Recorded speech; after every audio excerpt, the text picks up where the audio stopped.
Loud, insistent, and violently quick, the Nissan GT-R's fundamental appeal stemmed from its ability to slaughter the six-figure competition with its relentlessly focused forward motion. Case in point, the 2017 Nissan GT-R.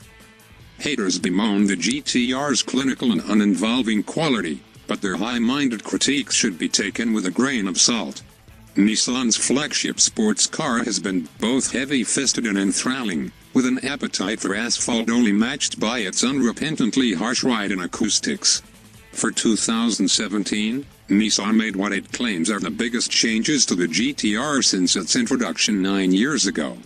A new titanium exhaust system helps dissipate heat more efficiently, along with a 20% larger grille, whose increased drag is counteracted by various aerodynamic tweaks throughout the body.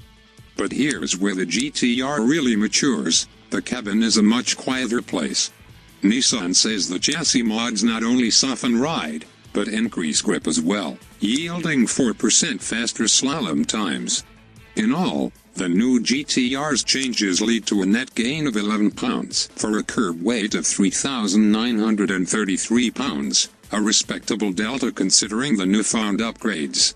The 0 to 60 miles per hour sprint remains unchanged at 2.7 seconds, but commensurate with the tech improvements is a price hike, from $103,365 to $109,990. Flip the switchblade door handle and climb inside, and the new GT-R's leather-lined interior feels appreciably more premium than its predecessor. Settle into the seats, which are slightly wider and cushier, and the impression deepens. But the most crucial changes are how disarmingly civilized the GT-R has become at speed. Shift action from the 6-speed is reasonably quick, though this box isn't quite as nimble as the latest/greatest dual clutches on the market. It feels natural to expect a 7th or 8th or even 9th gear in the GT-R, primarily because speed accumulates so quickly it becomes difficult to acclimate to the elevated velocities.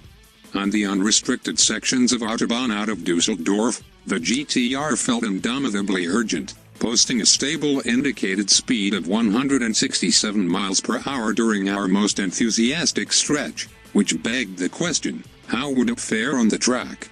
Heavy rainfall and standing water are never good things at racetracks, unless you enjoy the intersection of expensive hardware and Armco, but the GT-R held its own under those taxing conditions at Belgium's Spa-Francorchamps circuit.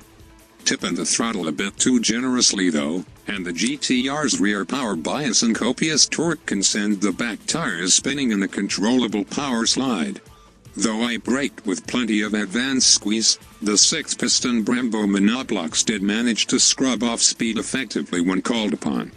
The next day's drive back to Dusseldorf revealed far more about the GT-R's character thanks to dry conditions and a few open stretches.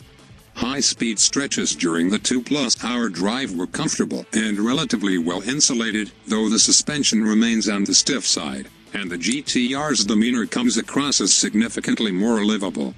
The old GT-R, though endearingly capable, was sufficiently rough around the edges that an asterisk of conditionality hovered over its otherwise awesome performance. It's taken nearly a decade, but Nissan's flagship has finally grown into a well-rounded road car that can be rightfully cross-shopped against stalwarts like the Audi R8, Chevrolet Corvette, and Porsche 911. While the Nissan GT-R's old image as a boorish brute may be difficult to shed, this latest round of improvements suggests that Godzilla can finally run with the big boys and expand its repertoire beyond melting faces and annihilating the quarter mile. Though its capabilities are accompanied by a fatter MSRP, the GT-R still packs a punch that far outweighs its sticker price.